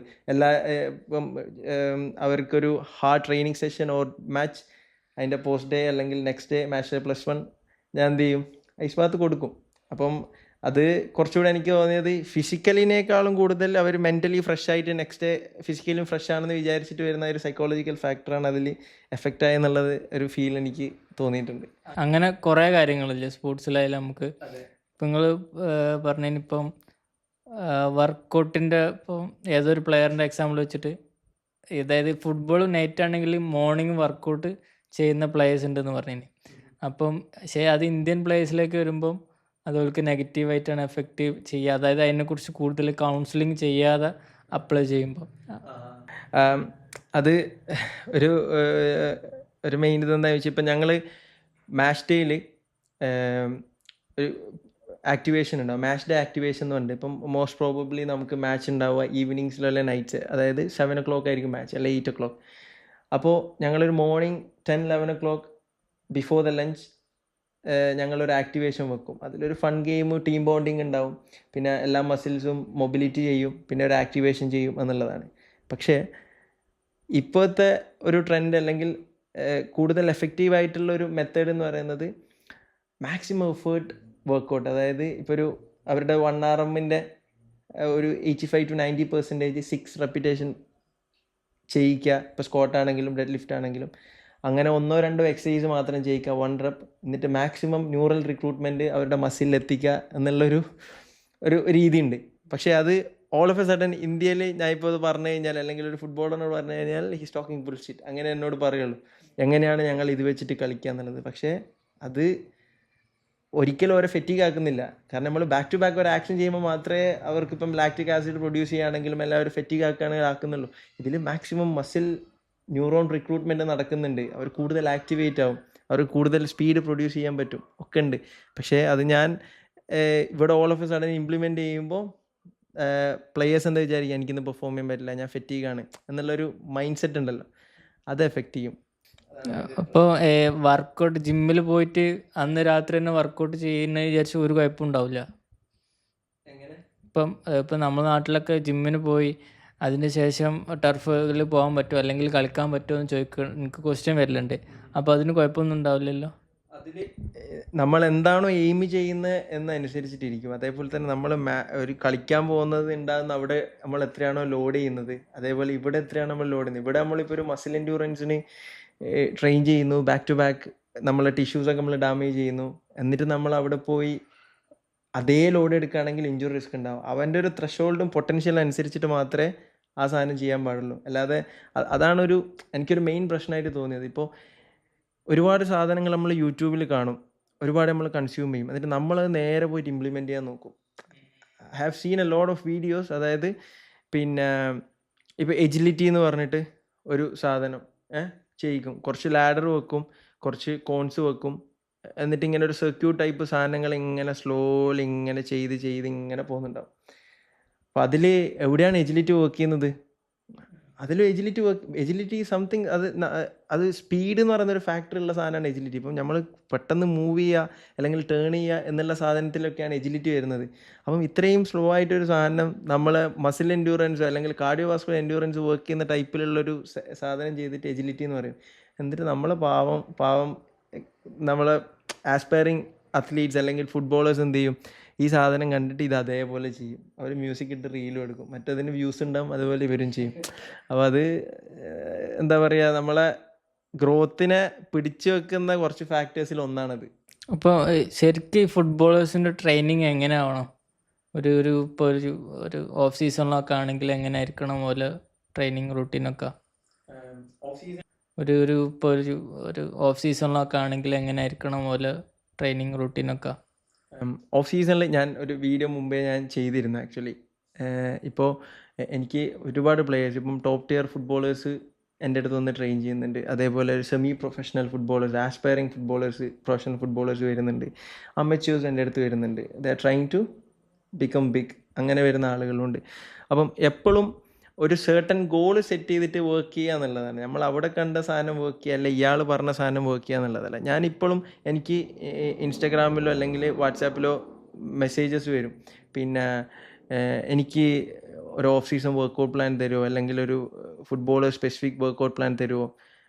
പക്ഷേ എനിക്കൊരിക്കലും അത് ധൈര്യത്തോടെ കൊടുക്കാൻ പറ്റില്ല. കാരണം എന്താണോ ആ പ്ലെയറിന് ആവശ്യം എന്നുള്ള സാധനം ഞാൻ ഫസ്റ്റ് ടെസ്റ്റ് ചെയ്യണം, എന്നിട്ട് അതിനനുസരിച്ച് ഞാൻ കൊടുക്കണം. എന്നാൽ മാത്രമേ അത് എഫക്റ്റീവ് ആവുള്ളൂ.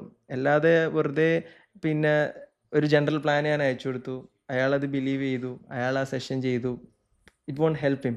ഇപ്പോൾ ഓഫ് സീസണിൽ എനിക്ക് തോന്നിയത് അവർക്ക് ഇൻഡിവിജ്വലായിട്ട് വർക്ക് ചെയ്യാൻ പറ്റിയ ഒറ്റ സമയം എന്ന് പറയുന്നത് ഓഫ് സീസൺ മാത്രമേ, ആസ് എ പ്രൊഫഷണൽ ഫുട്ബോളർ. കാരണം ഇൻ സീസണിൽ എല്ലാവർക്കും കോമൺ വർക്കാണ്. നമ്മൾ ഇൻഡിവിജ്വലൈസേഷൻ എന്നൊക്കെ എത്ര പറയുമെങ്കിലും we can do that much.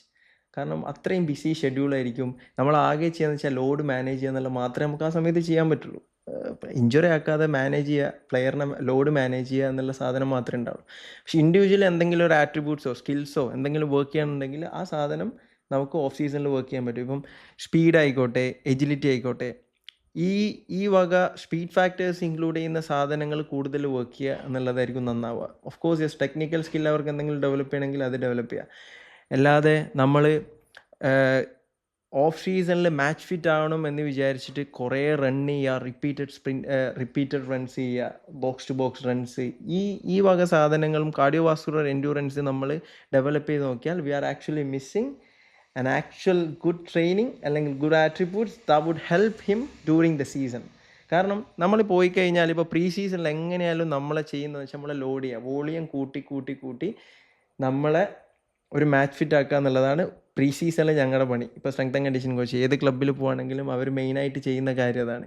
പക്ഷേ നമ്മൾ ഓൾറെഡി ഓഫ് സീസണിൽ തന്നെ ഇത്രയും കാർഡിയോ വാസ്കുലറായിട്ട് ബാക്ക് ടു ബാക്ക് ലോഡ് ചെയ്യുക അല്ലെങ്കിൽ കണ്ടീഷനിങ് വർക്കുകൾ ചെയ്ത് നമ്മൾ ഓൾറെഡി ഫെറ്റീഗ് ആയിട്ട് പിന്നെ അവിടെ പോയി അവിടുന്ന് പിന്നെ നമ്മൾ ഫെറ്റീഗ് ആകുമ്പോൾ നമ്മൾ ശരിക്കും പ്ലാറ്റു ആയി പോകും നമ്മളെ പെർഫോമൻസ്. കാരണം ഓൾറെഡി നമ്മൾ ഓഫ് സീസണിൽ ഇങ്ങനെ പിക്ക് ചെയ്ത് വന്നു, അവിടുന്ന് പിന്നെ എന്ത് ചെയ്യുന്നു, പിന്നെയും കയറ്റുന്നു, പിന്നെ അത് താവുക ചെയ്യുക, അതിനൊരു കയറ്റുക, പിന്നെ അതൊന്ന് സെറ്റ് ചെയ്യുക, അല്ലെങ്കിൽ ഒന്ന് താഴേക്ക് ഇറക്കുക, പിന്നെ ഒന്ന് കയറ്റുക, അങ്ങനെ അതിനൊരു മോഡ് ഓഫ് ഇൻക്രിമെൻ്റ് ഉണ്ട്.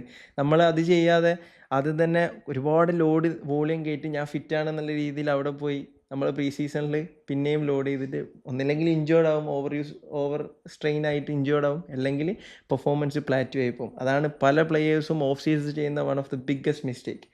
അത് പിന്നെ ഒഴിവാക്കിയിട്ട് നമ്മൾ എന്താണ് വർക്ക് ചെയ്യുന്നത് അതിൽ മാത്രം സ്പെസിഫിക് ആയിട്ട് അത് ഫോക്കസ് ചെയ്തിട്ട് ക്വാളിറ്റി ആയിട്ട് വർക്ക് ചെയ്യുക. അല്ലാതെ നമ്മൾ കുറേ ക്വാണ്ടിറ്റിയിൽ ഒരു സാധനം ചെയ്തുകൊണ്ട് it doesn't mean that it will help you.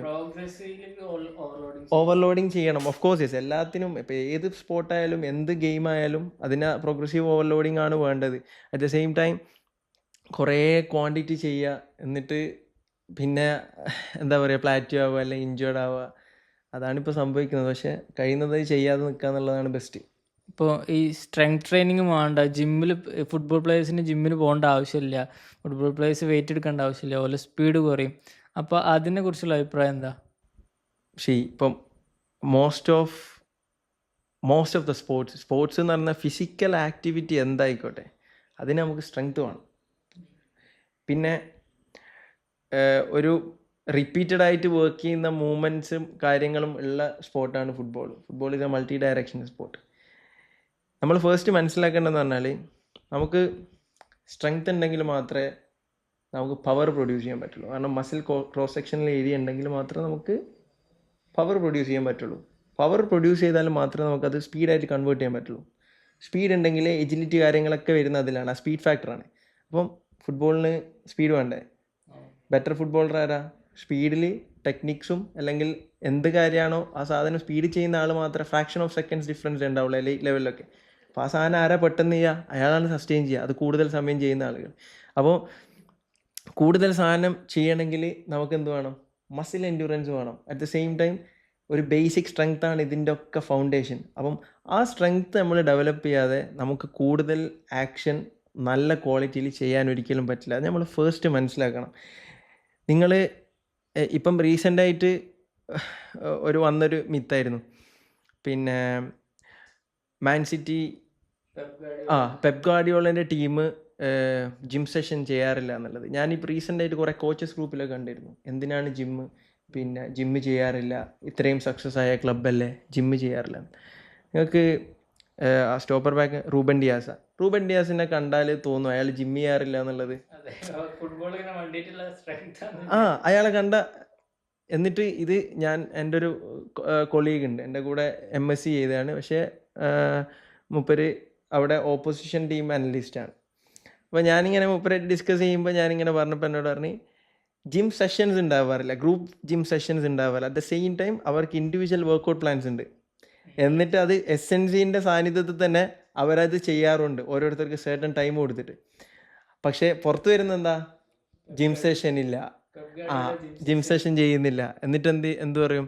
Okay, gym session ചെയ്യുന്നില്ല, അപ്പോൾ നമ്മളെന്തിനാ ജിം സെഷൻ ചെയ്യുന്നതെന്ന്. പ്രീമിയർ ലീഗ് പോലെ അത്രയും ഹൈ പെർഫോമൻസ് ആയിട്ട് ഫുട്ബോൾ കളിക്കുന്ന ഒരു ലീഗിൽ എങ്ങനെയാണ് ഒരു സ്ട്രെങ്ത് സെഷനോ അല്ലെങ്കിൽ ഒരു ജിം വർക്കൗട്ട് ഇല്ലാതെ, അല്ലെങ്കിൽ അവർക്ക് സ്ട്രെങ്ത് ഡെവലപ്പ് ചെയ്യാതെ, അല്ലെങ്കിൽ അത് സസ്റ്റെയിൻ ചെയ്യിപ്പിക്കാതെ എങ്ങനെയാണ് അവർക്ക് പിടിച്ചിരിക്കാൻ പറ്റുക? അത്രയും ഡിമാൻഡിങ് ആയിട്ടുള്ള ഒരു സ്പോർട്ട്, അത്രയും ഡിമാൻഡിങ് ആയിട്ട് ഫുട്ബോൾ കളിക്കുന്ന ഒരു ലീഗിൽ സസ്റ്റെയിൻ ചെയ്യാൻ പറ്റൂല. അത് നമ്മൾ ഫസ്റ്റ് മനസ്സിലാക്കണം. അല്ലാതെ ഫുട്ബോൾ പ്ലേയേഴ്സിനോട് എനിക്ക് പറയാനുള്ളത്, കുറേ ഡൗട്ട് ചോദിച്ച് പിന്നെ ഇതിൽ എക്സ്പേർട്ട് ആയിട്ടുള്ള ഒരാളാണ്. അപ്പോൾ ഫുട്ബോൾ പ്ലേയേഴ്സ് ജിമ്മിൽ പോകണം, ഓഫ് കോഴ്സ് യെസ് പോകണം. അതിനുള്ള ടൈലേർഡ് ആയിട്ടുള്ള അവർക്ക് ആവശ്യമുള്ള പ്ലാന് സെറ്റ് ചെയ്യുക. പിന്നെ ജിമ്മിലൊക്കെ പോകുമ്പോൾ ഈ വെയിറ്റ് ലിഫ്റ്റിംഗ് അല്ലെങ്കിൽ എക്സ്പ്ലോസീവ് ആയ വർക്കൗട്ട് അല്ലേ ഫുട്ബോൾ പ്ലേയേഴ്സിനെ കുറച്ചും കൂടി നല്ലത്? ഓഫ് കോഴ്സ് യെസ്, ആ ഒരു ടൈപ്പ് ഓഫ് ട്രെയിനിങ് പക്ഷേ നമ്മളിവിടെ ഒന്നും അത് അവൈലബിൾ അല്ലല്ലോ. അതാണ് പറഞ്ഞത്. ഇപ്പോൾ നമ്മളൊരു ബേസിക് സ്ട്രെങ്ത് ഫൗണ്ടേഷൻ ഉണ്ടാക്കാതെ എക്സ്പ്ലോസീവ്നെസ് ചെയ്തിട്ടും പ്രശ്നമാണ്. കാരണം അല്ലെങ്കിൽ തന്നെ നന്നായിട്ട് ജോയിൻസിലും ടെൻഡൻസിലും ലോഡ് വരുന്നൊരു സ്പോർട്ടാണ് ഫുട്ബോൾ. എഗെയിൻ നമുക്ക് മസിലിനെ അബ്സോർബ് ചെയ്യാൻ പറ്റുന്നതിലും കൂടുതൽ ആ ഒരു ഫേസ് അല്ലാതെ വെറുതെ നമ്മൾ ജംപ്സും അല്ലെങ്കിൽ പ്ലയോസും കൂടുതൽ ചെയ്തിട്ട് പിന്നെയും ടെൻഡൻസിലും ഇവിടെയും നമ്മൾ ലോഡാക്കിയിട്ട് ഇഞ്ചേർഡ് ആവുക അല്ലെങ്കിൽ ഓവർ യൂസ് ഇഞ്ചുറി വരിക എന്നുള്ളൊരു രീതിയുണ്ട്. അപ്പോൾ അതും ഞാൻ ഈ പറഞ്ഞ കാര്യത്തിൽ തന്നെയാണ് തിരിച്ചു വരുന്നത്. നമ്മൾ യൂട്യൂബിൽ കണ്ടിട്ട് ഫുട്ബോൾ സ്പെസിഫിക് വർക്കൗട്ട് എന്നൊക്കെ പറഞ്ഞിട്ട് കുറേ സാധനങ്ങൾ വരുന്നുണ്ട്. ഈ ബൾഗേറിയൻ സ്പ്ലിറ്റിൽ നിന്നിട്ട് ഇങ്ങനെ ബാക്ക് ടു ബാക്ക് ജമ്പ് ചെയ്യുന്നതൊക്കെ. അപ്പം ലാഡർ എന്നത് ഞാൻ ഒഴിവാക്കി. കാരണം അത് ഇറ്റ്സ് നോട്ട് എജിലിറ്റി. അതിൻ്റെ പേരാണ് എജിലിറ്റി ലാഡർ എന്നാണ്. ആദ്യം മാറ്റേണ്ടതാണ്. അതിൻ്റെ പേര് എജിലിറ്റി ലാഡർ എന്നാണ്. ആദ്യം തന്നെ ആ മിസ്കൺസെപ്ഷൻ മാറ്റണം. അത് എജിലിറ്റി ഇമ്പ്രൂവ് ചെയ്യുന്ന ഒരു സാധനമല്ല.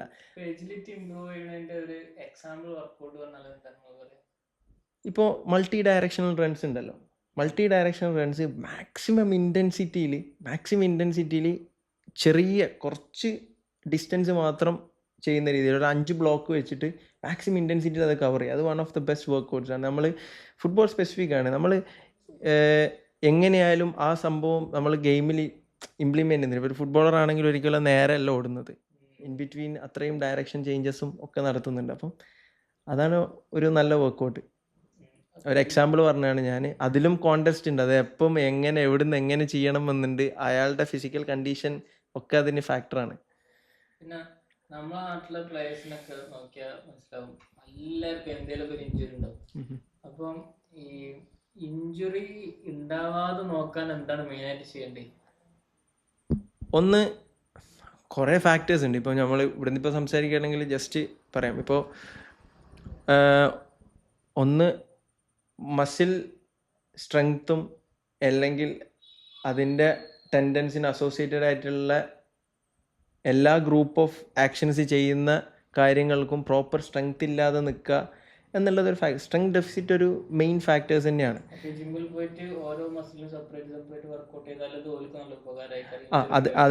അതാണ് ഞാൻ പറഞ്ഞു വരുന്നത്. അപ്പോൾ ഏത് മസിലാണോ അവരുടെ വീക്ക് എന്നുള്ളത് അവരെന്ത് ചെയ്യണം, അത് ഐഡൻറ്റിഫൈ ചെയ്യണം. അതൊരു മെയിൻ ഫാക്ടറാണ്. പിന്നെ ഓഫ് കോഴ്സ് അത്ലീറ്റ്സ് എല്ലാവരും എസിമെട്രിക്കലാണ്. എന്ന് വെച്ചാൽ ഫുട്ബോൾ എന്ന് പറയുന്നത് ഒരു മൾട്ടി ഡയറക്ഷണൽ സ്പോർട്ട് ആയതുകൊണ്ട് തന്നെ പല ആളുകളും സേർട്ടൺ ലെഗ് കൂടുതൽ യൂസ് ചെയ്യും, സേർട്ടൺ സൈഡിലേക്ക് കൂടുതൽ ടേൺ ചെയ്യും. ഇപ്പം വിങ്ങർ ആണെങ്കിൽ, ഇപ്പം റൈറ്റ് വിങ്ങറായിട്ട് കളിക്കുന്ന പ്ലെയർ ആണെങ്കിൽ അവൻ റൈറ്റിൽ കൂടുതൽ ക്രോസസ് ചെയ്യും. അതേപോലെ അവൻ ഉള്ളിലേക്ക് കട്ടിങ് ചെയ്യും. അവന് ഒരു സൈഡ് ഔട്ട്ലൈനാണ്. അപ്പോൾ അവനൊരിക്കലും അങ്ങോട്ട് ഫേസ് ചെയ്തിട്ട് കളിക്കുന്നില്ല. അവനെല്ലാം ഒരു സൈഡിൽ മാത്രം ഫേസ് ചെയ്തിട്ടാണ് കളിക്കുന്നത്. അപ്പം ഒരു സൈഡ് എങ്ങനെയാലും അവൻ കൂടുതൽ യൂസ് ചെയ്യും. അപ്പം ആ ഒരു എസിമെട്രി അവൻ ഇഞ്ചുറി ആയിട്ട് കോസ് ചെയ്യുന്നുണ്ടെങ്കിൽ, അതൊരു ഇഞ്ചുറി റിസ്ക് ആണെങ്കിൽ ഓഫ് കോഴ്സ് അവൻ ആ എസിമെട്രിയിൽ വർക്ക് ചെയ്യണം.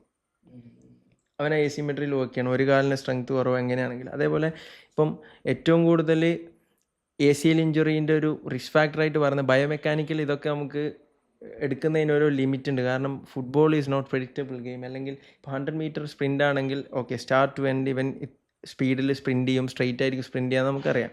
പക്ഷേ ഫുട്ബോൾ അങ്ങനെയല്ല. ഒരു ഉരുണ്ടൊരു സാധനം എങ്ങോട്ടാണ് മൂവ് ചെയ്യുന്നത് അതിനനുസരിച്ചാണ് ബാക്കിയുള്ള 11 22 പ്ലെയേഴ്സ് മൂവ് ചെയ്യുന്നത്. അപ്പം ഒരിക്കലും അത് പ്രെഡിക്റ്റബിൾ അല്ല. ഒരു ഡിഫറെൻറ്റ് സൈഡിലേക്ക് മൂവ് ചെയ്യും. അപ്പോൾ നമുക്കൊരിക്കലും ഒരു ഫുട്ബോളർ പിന്നെ സിമെട്രിക്കൽ ആവാൻ എക്സ്പെക്റ്റ് ചെയ്യാൻ പറ്റില്ല നമുക്ക്. But at the same time അതൊരു ഇഞ്ചുറി റിസ്ക് ആണ്, അല്ലെങ്കിൽ അത് ഇനിയൊരു ഇഞ്ചുറിയിലേക്ക് പോകുമെന്ന് എക്സ്പേർട്സ് പറഞ്ഞു കഴിഞ്ഞാൽ, അവർക്ക് തോന്നിക്കഴിഞ്ഞാൽ ഓഫ് കോഴ്സ് യെസ് അതിനനുസരിച്ചുള്ള വർക്ക് ചെയ്യണം. ഇപ്പോൾ റീസെൻറ്റ് സ്റ്റഡീസിലൊക്കെ എങ്ങനെ വെച്ചാൽ ACL ഇഞ്ചുറിൻ്റെ അതാ പറഞ്ഞു വന്നത്. ACL ഇഞ്ചുറിൻ്റെ one of the main reasons എന്ന് പറയുന്നത് പിന്നെ ക്വാഡ്രിസെപ്സ് ഹാംസ്ട്രിങ് സ്ട്രെങ്ത് റേഷ്യോ, അതായത് നമ്മളെ കാലിൻ്റെ മുമ്പിലും ബാക്കിലും ഉള്ള മസിൽസാണ്. ക്വാഡ്രിസെപ്സും ഹാംസ്ട്രിങ്ങിൻ്റെയും സ്ട്രെങ്ത് റേഷ്യോ 100% ആയിരിക്കണം. അതൊരു 90ൽ കുറവാണ്. ഡെഫിസിറ്റ് ഉണ്ടെങ്കിൽ, ഡിഫറൻസ് ഉണ്ടെങ്കിൽ അതൊരു ACL ഇഞ്ചുറീൻ്റെ ഒരു ബിഗ്ഗസ്റ്റ് റിസ്ക് ആണ് ശരിക്കും. അപ്പോൾ നമുക്ക് മനസ്സിലാവണം നമ്മുടെ സ്ട്രെങ്ത് റേഷ്യോ എങ്ങനെ ഉണ്ട് എന്നുള്ളത്. അതൊക്കെയാണ് ഒരു പ്രിവെൻറ്റ് ചെയ്യാൻ പറ്റിയ ഏറ്റവും നല്ല രീതി. ഒന്നില്ലെങ്കിൽ നമ്മൾ ഓവർ യൂസ് ചെയ്യുന്നതിന് ഒരു സർട്ടൺ മസിൽ എന്നുള്ളതൊരു പ്രശ്നമാണ്. ഒരു മസിൽ വീക്കാകുമ്പോൾ മറ്റേത് കോമ്പൻസേറ്റ് ചെയ്യും. എന്നിട്ട് അതുകൊണ്ട് വരാം. പിന്നെ അതേപോലെ സ്ട്രെങ്ത് ഡെഫിസിറ്റ് ആണ് അത്. അല്ലാത്തത് പിന്നെ എസിമെട്രി കൊണ്ട് വരാം. പിന്നെ ചില കാര്യങ്ങളിലും ബയോമെക്കാനിക്കലും ഉണ്ട്. ഇപ്പം ഹാംസ്ട്രിങ് ഇഞ്ചുറീസൊക്കെ ചിലതൊക്കെ ബയോമെക്കാനിക്കലും ഉണ്ട്, ഒരു സ്പ്രിൻ്റ് ചെയ്യുന്ന രീതിയൊക്കെ. അപ്പം അത് നമുക്കൊരു ഫുട്ബോളറിനെ സ്പ്രിൻ്ററിനെ പോലെ റൺ ചെയ്യാണെന്ന് നമുക്ക് എക്സ്പെക്റ്റ് ചെയ്യാൻ പറ്റില്ല. പക്ഷേ അറ്റ് ദ സെയിം ടൈം അതൊരു ഇഞ്ചുറി റിസ്ക് ആവുന്നുണ്ടെങ്കിൽ of course yes you have to take care of it. പിന്നെ ഞാൻ ഇതിൻ്റെ ഒരു കോഴ്സ് എടുത്തിട്ടുണ്ട്, അതായത് സ്പെഷ്യൽ പോപ്പുലേഷൻ എന്ന് പറഞ്ഞിട്ട് കോഴ്സ്. അതിലിങ്ങനെ ഇഞ്ചുറി മാനേജ്മെന്റ് കാര്യങ്ങളൊക്കെ പഠിക്കണ്ടേ. അപ്പൊ അതിലൊരു ഫിസിയോതെറാപ്പി കോൺസെപ്റ്റിലാണ് അവർ പഠിപ്പിക്കുന്നത്. അതായത് ഇപ്പം ഇവിടെ ഒരു സ്ട്രെങ്ത് കൂടുതലുണ്ടെങ്കിൽ ഇവിടെ സ്ട്രെച്ച് ചെയ്യുക, ഇവിടെ സ്ട്രെങ്ത് ചെയ്യുക, അങ്ങനെ പഠിപ്പിക്കുന്നത്. അപ്പൊ ഈ പ്ലേയേഴ്സിനൊക്കെ അങ്ങനെ ഇപ്പൊ ഞാനിപ്പോ വെയിറ്റ് ലിഫ്റ്റിങ്ങിന് എനിക്ക് സ്കോളേഴ്സ് ഉണ്ട്. അപ്പം ഞാനിപ്പോ ഒരു ഇങ്ങനത്തെ കോൺസെപ്റ്റ് ഞാൻ അങ്ങനെ ചിന്തിക്കുമ്പോൾ എനിക്ക് മനസ്സിലായത് എന്താ വെച്ചാൽ ആ സൈഡ് റെസ്റ്റ് ചെയ്തിട്ട് മറ്റേ സൈഡ് മാത്രം സ്ട്രെങ്ത് ചെയ്യുക, ഒരു സൈഡ് സ്ട്രെച്ച് ചെയ്യുക, അങ്ങനെ ചെയ്തിട്ട് കാര്യം. ഇപ്പൊ ഒരു പ്ലെയറിനെ സംബന്ധിച്ചിടത്തോളം അത് എങ്ങനെ ചെയ്യേണ്ടി, അതായത് ഒരു സൈഡിന് റെസ്റ്റ് എടുത്തിട്ട് ബാക്കിയുള്ള സൈഡിന് സ്ട്രെങ്ത് ചെയ്യണോ വേണ്ടി, അല്ലെങ്കിൽ രണ്ട് സൈഡും എപ്പോഴും ചെയ്യണ പോലെ സ്ട്രെങ്ത് ചെയ്യണോ വേണ്ടി, എങ്ങനെയാണ്? ഇതിലൊന്ന് ഭയങ്കരമായിട്ട് കോമ്പൻസേറ്റ് ചെയ്യുന്നുണ്ട്. നല്ലൊരു സ്ട്രെങ്ത് ഡെഫിസിറ്റ് ഒരു സൈഡിലുണ്ടെങ്കിൽ ഓക്കെ, ആ സൈഡിലേക്ക് കൂടുതൽ വർക്ക് ചെയ്യണം, അതുള്ളതാണ്. ഇപ്പം ഞാൻ കുറേ കണ്ടതെന്ന് വെച്ചാൽ, ഇപ്പം ഒരു സർട്ടൻ റീഹാബൊക്കെ കഴിഞ്ഞിട്ട് വരുന്ന പ്ലേയേഴ്സ് ഉണ്ട്, അവർക്ക് ഒരു സൈഡ് ഓവർലോഡ് ആയിരിക്കും. അവർ സർപ്രൈസിംഗ്ലി ചില ആളുകൾക്ക് ഓവർലോഡ് ഉണ്ടാവുക ഇഞ്ചുവേർഡ് സൈഡ് തന്നെയാണ്.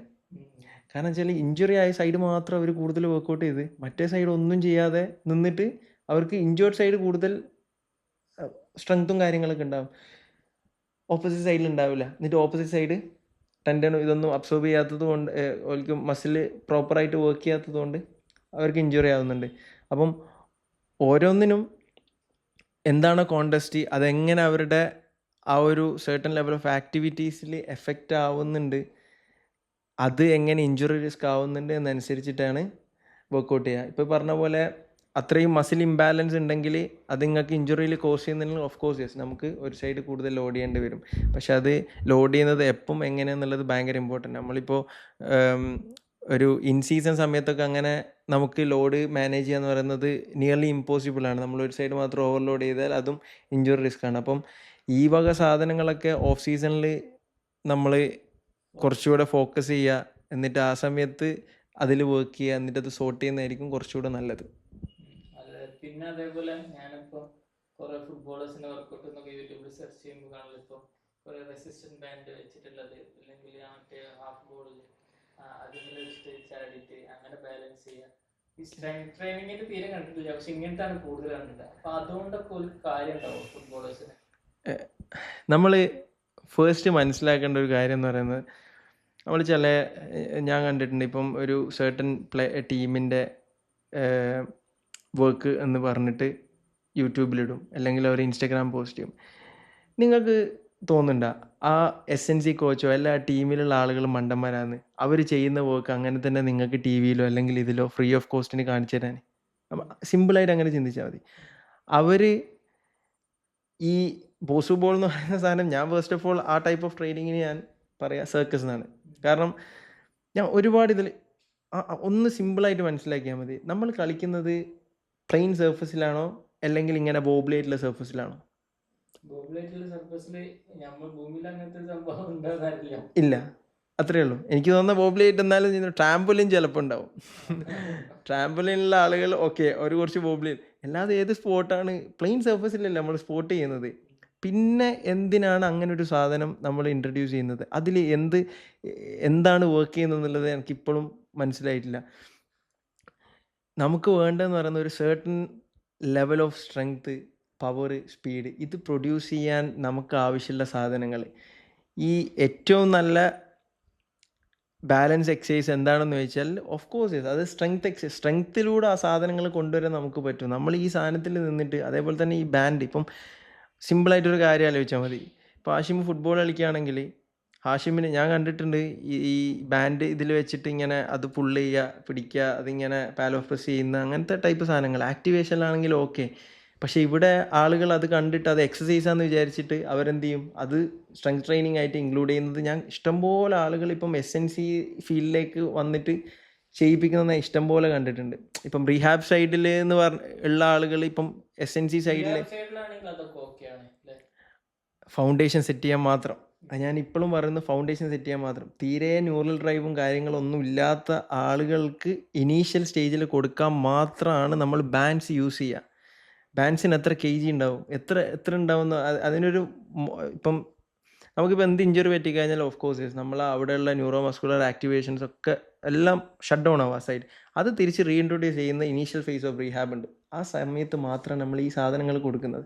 അല്ലാതെ ഒരിക്കലും ഇപ്പം ഫുട്ബോൾ കളിച്ചുകൊണ്ടിരിക്കുമ്പം ഫുട്ബോൾ ആക്ഷൻസിൽ വരുന്ന ഒരു പുഷ് അല്ലെങ്കിൽ ഒരു സഡൻ ഡീസിലറേഷൻ എപ്പെങ്കിലും ഒരു ബാൻഡിന് ആ ഒരു സ്റ്റിമുലസ് ക്രിയേറ്റ് ചെയ്യാൻ പറ്റുമോ? അത് ചലഞ്ച് ചെയ്യാൻ പറ്റുമോ? ഒരിക്കലുമില്ല.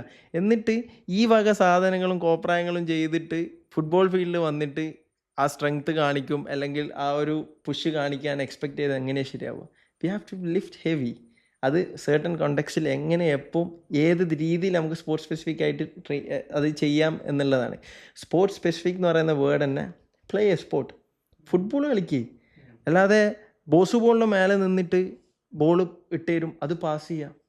ഇവന്റെ എന്താ പ്രശ്നം വെച്ചാല് ഇപ്പോൾ പല ഇന്റർനാഷണൽ പ്ലേയേഴ്സും ചെയ്യുന്ന കാണുമ്പോൾ അതാണ് ശരിയെന്ന് വിചാരിച്ചിട്ടായിരിക്കും. ഞാൻ അതാ പറയുന്നത്, അവർ ആക്ച്വലി ട്രെയിൻ ചെയ്യുന്ന സാധനം നിങ്ങൾക്ക് കാണിച്ചു തരില്ല. നിങ്ങൾ ആദ്യം മനസ്സിലാക്കണം. ഒരിക്കലും ഇപ്പം ഞാൻ if I M good at something I don't give the four free. ഞാൻ ഇപ്പം ചെയ്യുന്ന എൻ്റെ ട്രെയിനിങ് സെഷൻസ് ഒരിക്കലും ഞാൻ ഡയറക്റ്റ് പിന്നെ എന്താണ് പ്ലാന് എന്നുള്ളത് ഞാൻ ഒരിക്കലും അപ്ലോഡ് ചെയ്യില്ല. കാരണം അതെൻ്റെ വർക്ക് സീക്രട്ടാണ്. അതൊരിക്കലും വേറെ ആൾ ചെയ്യണമെന്ന് ഞാൻ ആഗ്രഹിക്കില്ല. ഇനിയിപ്പോൾ ഏത് കാര്യമാണെങ്കിലും ഒരിക്കലും ഒരു സ്പോർട്സ് എന്നല്ല കോമ്പറ്റീറ്റീവ് ഫീൽഡിൽ ഒരിക്കലും നമ്മൾ ചെയ്യാത്ത കാര്യമാണ്. എന്നിട്ട് ഇത് ഈ ബോസ് ബോൾ നിന്നിട്ട് ബോൾ തട്ടുക, എന്നിട്ട് പറയും അത് മസിൽ ആക്ടിവേഷനാണ്, അവരെ ചലഞ്ച് ചെയ്യാണ്. We have a lot of ton of ways to do to challenge with certain other stimulus. ആ ഒരു സാധനം ചെയ്യാൻ വേണ്ടിയിട്ട് ഇപ്പം ഫുട്ബോൾ അങ്ങനെ നമുക്ക് പ്ലെയിൻ സർഫസിൽ പാസ് ചെയ്താൽ പോരെ? അതല്ലേ ഏറ്റവും നല്ലത്. അവരുടെ ടെക്നിക്കൽ എബിലിറ്റി ഒക്കെ വർക്ക്. ഇപ്പം ഞാൻ പറയാം, ഇപ്പം ബോസ് ബോൾ നിന്നിട്ട് ഒരു പ്ലെയർ പാസ് ചെയ്യുന്നത് ആക്ച്വലി ഓൻ അതുപോലെയാണോ അല്ലെങ്കിൽ അപ്പോൾ യൂസ് ചെയ്യുന്ന മസിൽസ് ആണോ ഓൻ ഡയറക്റ്റ് ഗ്രൗണ്ടിൽ നിന്നിട്ട് ഉണ്ടാകുമ്പോൾ ഓന് പാസ് ചെയ്യുമ്പോൾ ഉണ്ടാവുക? ഒരിക്കലല്ലല്ലോ, രണ്ടും രണ്ടല്ലേ. പക്ഷെ നമുക്ക് ഏതാ വേണ്ടത്? ബോസ് ബോൾ ട്രെയിൻ ചെയ്ത് നിൽക്കുമ്പോഴുള്ള മസിൽസാണ് യൂസ് ആവേണ്ടത്, നേരെ നിന്നിട്ടുള്ളതാണോ? നേരെ നിന്നിട്ടുള്ള ഓഫ് കോഴ്സ് യൂസ് നമുക്ക് നേരെ നിന്നിട്ടുള്ളതിൽ മാത്രമല്ല ഓക്കെ. അപ്പം ആ വക സാധനങ്ങൾ നമ്മൾ വോബ്ലി സർഫസിൽ ലാൻഡ് ചെയ്യിപ്പിക്കുക പ്ലെയറിനെ, എന്നിട്ട് അതിൽ പിന്നെ നന്നായാൽ അവൻ നേരെയുള്ള സർഫസിൽ നന്നാവും. അത് എത്രയോ നിങ്ങൾ ജസ്റ്റ് സെർച്ച് ചെയ്താൽ മതി, പിന്നെ റിസർച്ച് പേപ്പേഴ്സ് നോക്കിയാൽ മതി. അത് എന്താ പറയുക, ഫോൾസാണ്, അതൊരു മിത്താണെന്നുള്ളത് ഇഷ്ടംപോലെ പേപ്പേഴ്സ് ഉണ്ട്. But still people are doing that. I still don't understand എന്തുകൊണ്ടാണ് അങ്ങനെ ചെയ്യുന്നത് എനിക്കിപ്പോഴും അറിയില്ല. പക്ഷേ അൺഫോർച്യുനേറ്റ്ലി നമ്മളിപ്പോഴും അത് ഫോളോ ചെയ്യുന്നതാണ്. പിന്നെ കുറച്ച് കാണാൻ ഫാൻസി ആയ സാധനവും അതേപോലെ തന്നെ അതിന് വ്യൂസ് കൂടുന്നതും കൊണ്ട് ഈ സാധനങ്ങൾ കൂടുതൽ ആളുകൾ ഇൻസ്റ്റാഗ്രാമിൽ പോസ്റ്റ് ചെയ്യുകയും ചെയ്യും. അത് കണ്ടിട്ട് പാവങ്ങൾ വിശ്വസിക്കും. എന്നിട്ട് ചില എസെൻസീസും അല്ലെങ്കിൽ ഫിസിയോസൈഡ് ആരായാലും ഈ സാധനങ്ങൾ കൂടുതൽ പ്ലെയേഴ്സിനെ കൊണ്ട് ചെയ്യിപ്പിക്കും. അത് അവരത് ശരിയാണെന്ന് വിചാരിച്ചിട്ടാണോ അല്ലെങ്കിൽ അവർക്ക് വ്യൂസ് കൂടാനുള്ളതാണോ എന്നുള്ളത് മാത്രം ഒരു ക്വസ്റ്റ്യൻ മാർക്കാണ്. But we have a lot of other ways. നമ്മുടെ ലക്ഷ്യം എന്താണ്? He have to perform better without injury. അവർ റെസിലിയൻ്റ് ആയിരിക്കണം, അവൻ റോബസ്റ്റ് ആയിരിക്കണം, ക്വിക്ക് ആയിരിക്കണം. ഇതൊക്കെയാണ് നമ്മുടെ ലക്ഷ്യം. അവൻ ഒരു സർട്ടൺ ടെക്നിക്കൽ എബിലിറ്റി ഇംപ്ലിമെൻറ്റ് ചെയ്യാനുള്ള രീതിയിലുള്ള ഫിറ്റ്നസ്സും ഒക്കെ അവന് വേണമെന്നുള്ളതാണ്. അല്ലാതെ ഇങ്ങനെ കുറേ സർക്കസ് കളിക്കുക എന്നുള്ളതല്ല. പിന്നെ പല ആൾക്കാർക്കുള്ള പേടി എന്ന് വെച്ചാൽ ഇഞ്ചുറി ആയി ഇപ്പം ACL ഒക്കെ ടിയർ ആയാൽ പിന്നെ നമുക്ക് ഇതിൽ തിരിച്ചു വരില്ല, എത്രത്തോളം പോസിബിൾ ആണ് അങ്ങനത്തെ കാര്യങ്ങളൊക്കെ. അതൊക്കെ എത്രത്തോളം ഇപ്പം പ്ലേയേഴ്സിന്റെ എക്സാമ്പിളൊക്കെ വെച്ച് പറയുകയാണെങ്കിൽ എങ്ങനെയാണ്? ശരി, ഇപ്പം ചില പ്ലെയേഴ്സിന് ഇപ്പം ട്രാൻസ്ഫർ മാർക്കറ്റിലൊക്കെ നമ്മൾ സെർച്ച് ചെയ്ത് നോക്കുമ്പോൾ ആണ് നമുക്ക് മനസ്സിലാവുക അയാൾ ACL സർജറി കഴിഞ്ഞ് തിരിച്ചു വന്ന പ്ലെയറാണ് നമുക്ക് അപ്പോഴാണ് മനസ്സിലാവുക. അത്രയും പ്രൈമിലും അടിപൊളിയായിട്ട് കളിക്കുന്ന പ്ലെയർ ആയിരിക്കും. അപ്പം നമ്മൾ നോക്കുമ്പോൾ ഒരു സർട്ടൺ സീസണിൽ പിന്നെ കളിച്ചിട്ടുണ്ടാവില്ല, നെക്സ്റ്റ് സീസണിൽ വരുമ്പോൾ ഈസി ആയിട്ട് അയാൾ പിക്കപ്പ് ചെയ്തിട്ട് ഭയങ്കര ഫോമിലായിരിക്കും. അപ്പോൾ ഒരിക്കലും എന്താ പറയുക, നമുക്ക് ഒരു സെറ്റ് ബാക്ക് ഉണ്ടായാൽ നമുക്ക് കംബാക്ക് ചെയ്യാൻ പറ്റില്ല എന്നുള്ളൊരു ഇതില്ല. അതിൻ്റെ ഒരു മെയിൻ പ്രശ്നം എന്ന് പറയുന്നത് നമ്മളൊരു way of rehab is very bad to be honest. അത് ഞാൻ പറയണല്ലോ. എനിക്ക് ഫീലായ എന്താണെന്ന് വെച്ചാൽ റീഹാബിൽ നമ്മൾ പ്രോപ്പറായിട്ട് പ്രോഗ്രസ് ചെയ്യുന്നില്ല, അല്ലെങ്കിൽ നമ്മൾ പ്രോപ്പറായി ഓവർലോഡ് ചെയ്യുന്നില്ലെങ്കിൽ we are not doing right.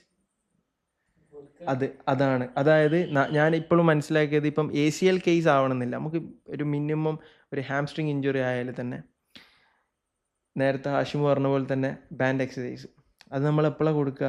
Initial ഫേസിൽ നമ്മൾ മേ ബി കൊടുക്കും. പക്ഷേ ഇവിടെ അതുമെന്ന് പിന്നെ ഒരു പ്രോഗ്രസ് ഇല്ല. അതന്നെ. പിന്നെ ഓൺ ബോഡി വെയ്റ്റിൽ എക്സസൈസുകൾ ചെയ്യിപ്പിക്കുക, എന്നിട്ട് പിന്നെ അവൻ തിരിച്ച് ഗ്രൗണ്ടിലേക്ക് ഇറങ്ങുക. അതല്ല, അതിനൊരു പ്രോഗ്രസ് ഉണ്ട്.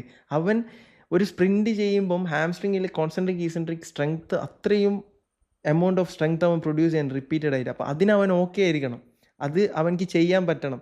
ആ രീതിയിലുള്ള സ്റ്റിമുലസ് ഓൾറെഡി കൊടുത്തിട്ട് അവൻ അഡാപ്റ്റ് ആയതിന് ശേഷം മാത്രമാണ് അവനെ ഗ്രൗണ്ടിൽ ഇറക്കുക. പിന്നെ നമ്മൾ സ്പിൻ ടെസ്റ്റും കാര്യങ്ങളൊക്കെ ഡിസ്റ്റൻസ് കൂട്ടും, അതിൻ്റെ വോളിയം കൂട്ടിയിട്ടൊക്കെയാണ് നമ്മൾ തിരിച്ച് ഗ്രൗണ്ടിൽ ഇറക്കുക. പക്ഷെ ആ ഒരു പ്രോസസ്സ് അല്ലാതെ നമ്മൾ ജസ്റ്റ് ഈ കുറച്ച് ബാൻസും ഇതും എക്സസൈസ് ചെയ്തിട്ട് പിന്നെ അവനെ തിരിച്ച് കളിക്കാൻ സെയിം ഡേ സെയിം എക്സസൈസസ് നമ്മൾ അതിലൊരാ അതാണ് അതിൻ്റെ കോസ് എന്താണെന്നുള്ളത് മനസ്സിലാക്കുന്നില്ല. നമ്മൾ ടെൻഡൻ ലോഡ് ചെയ്യണം, അല്ലെങ്കിൽ എന്തെങ്കിലും സർട്ടൻ ബയോമെക്കാനിക്കൽ സ്റ്റഫ് അതിലുണ്ടോ എന്നുള്ളത് നോക്കണം, അതിനനുസരിച്ച് വർക്ക് ചെയ്യണം. ഇപ്പം ഹാംസ്ട്രിങ് ഇഞ്ചുറി ഒക്കെ കൂടുതൽ ആവുന്നത് ചില ആളുകൾക്കൊക്കെ ടൈറ്റായിട്ടുള്ള ഹിപ്പായിരിക്കും അവരുടെ ഹിപ്പ് ഫ്ലെക്സേഴ്സ് പ്രോപ്പറായിട്ട് യൂസ് ചെയ്യുന്നുണ്ടാവില്ല. ഹിപ്പ് ഫ്ലെക്സേഴ്സ് പ്രോപ്പറായി യൂസ് ചെയ്യാത്തതിൻ്റെ വൺ ഓഫ് ദ റീസൺസ് എന്ന് പറയുന്നത് വല്ല ഗ്ലൂട്ട് ആക്ടിവേറ്റ് ആവില്ല, എന്നിട്ട് ഹാംസ്ട്രിങ് കൂടുതൽ ഓവർലോഡ് ചെയ്യും, ഹാംസ്ട്രിങ് ഇഞ്ചേർഡ് ആവും. എഗെയിൻ നമ്മൾ എന്താ ചെയ്യുന്നത്, സ്റ്റിമുലസ് കൊടുക്കുന്ന മൊത്തം ഹാംസ്ട്രിങ്ങിനാണ്, again hamstring is using more. അപ്പം ബ്രെയിനിൽ നിന്ന് സിഗ്നൽസ് പോകുന്നത് ഹാംസ്ട്രിങ് കൂടുതൽ യൂസ് ചെയ്യുന്നതാണ്. ഹാംസ്ട്രിങ് യൂസ് ചെയ്തിട്ട് മാത്രമേ ശീലമുള്ളൂ. നമ്മളെന്താ ചെയ്യുന്നത്, ഈ സീറ്റഡിലും അല്ലെങ്കിൽ നമ്മൾ സുപ്പൈനായിട്ടും കിടന്നിട്ട് എന്ത് ചെയ്യുന്നത്, ഹാംസ്ട്രിങ് മാത്രം ഇങ്ങനെ ലോഡ് ചെയ്യല്ലേ, എന്നിട്ട് പിന്നെയും തിരിച്ച് ഗ്രൗണ്ടിലേക്ക് ഇറങ്ങുമ്പോൾ ഹാംസ്ട്രിങ് മാത്രം യൂസ് ചെയ്യും, ഹാംസ്ട്രിങ് ഇഞ്ചേർഡ് ആവും, പിന്നെയും തിരിച്ചു വരും, same scenario again and again and again. ഇതാണ് സംഭവിക്കുന്നത്. അതാണ് ആ ഒരു കോമ്പൗണ്ട് ആയിട്ട് ആ സാധനത്തിനെ ട്രെയിൻ ചെയ്തിട്ട് തിരിച്ച് ആ സ്പോർട്സ് പെർഫോമൻസിലേക്ക് അവന് ആ ഒപ്റ്റിമൽ ലെവലിലെ സ്പോർട്സ് പെർഫോമൻസ്, അതായത് നമ്മൾ സെറ്റിൽ ഫോർ ലെസ് ഇല്ല. ഇഞ്ചുറി ഇപ്പം ACL ഇഞ്ചുറി ഒക്കെ കഴിഞ്ഞിട്ട് പീക്ക് പെർഫോമൻസിലേക്ക് എത്തി ഇഷ്ടംപോലെ പ്ലേയേഴ്സ് ഉണ്ട്. കാരണം അവരുടെ കുറവുകളും പ്രശ്നങ്ങളും ഐഡൻറ്റിഫൈ ചെയ്യുന്നത് ആ ഒരു സമയത്താണ്. അവരതിന് വർക്ക് ചെയ്യും. അവരുടെ ഫിസിയോതെറാപ്പിസ്റ്റ് ആണെങ്കിലും SNC ആണെങ്കിലും അവരതിനനുസരിച്ചിട്ട് വർക്ക് ചെയ്തിട്ട് അവരെ ടോപ്പ് നോച്ച് പെർഫോമൻസിലേക്ക് എത്തിക്കും. ഇപ്പം എനിക്ക് ഏറ്റവും കൂടുതൽ ഫീൽ ആയത് എന്താണെന്ന് വെച്ചാൽ, ഇപ്പോൾ പ്രീഹാബ് സൈഡിലൊക്കെ ഫിയർ ഓഫ് ഇഞ്ചുറി എന്ന് പറയുന്ന സാധനം it's pulling us back a lot. നമ്മൾ ഒരുപാട് പുൾ ബാക്ക് ചെയ്യുന്നൊരു സാധനം. അപ്പം ഞാൻ ഫിസിയോ സൈഡിൽ വർക്ക് ചെയ്തിരുന്നു പുറത്ത്. അപ്പോൾ അവിടെയൊക്കെ എനിക്ക് ഫീൽ ആയെന്ന് പറഞ്ഞാൽ, അവർ ഫിയർ ഓഫ് ഇഞ്ചുറി എന്ന് പറയുന്ന സാധനം അവർക്ക് ഭയങ്കര കുറവ് പോലെ തോന്നിയത്. എനിക്ക് ഈ sports science strength and conditioning സൈഡിൽ ഏറ്റവും വലിയൊരു പ്രശ്നമായിട്ട് തോന്നിയത്, നമുക്കിതിപ്പോൾ വന്നൊരു സാധനമാണ് ഈ സ്പോർട്സ് സയൻസ് എന്ന് പറയുന്നത്. ഇത് കൂടുതലും വന്നത് മെഡിക്കൽ സൈഡിൽ നിന്നും റീഹാബ് സൈഡിൽ നിന്നാണ് നമ്മളിവിടെ സ്പോർട്സ് സയൻസ് വന്നത്. ഇപ്പം ഞാൻ കോഴ്സ് ചെയ്യുമ്പോൾ BSc sports and exercise sciences ചെയ്യുമ്പം അതൊരു മെഡിക്കൽ കോളേജിലുള്ള കോഴ്സാണ്. അവിടെയുള്ള ഡീൻസായാലും ഡോക്ടേഴ്സാണ്, അതേപോലെ തന്നെ അവിടെയുള്ള എന്നെ പഠിപ്പിച്ച ആളുകൾ physiotherapist. I'm not saying that they are bad. ഞാൻ പറയാം, ആ ഒരു ഫീൽഡിൽ നിന്നാണ് ആ സാധനം വരുന്നത്.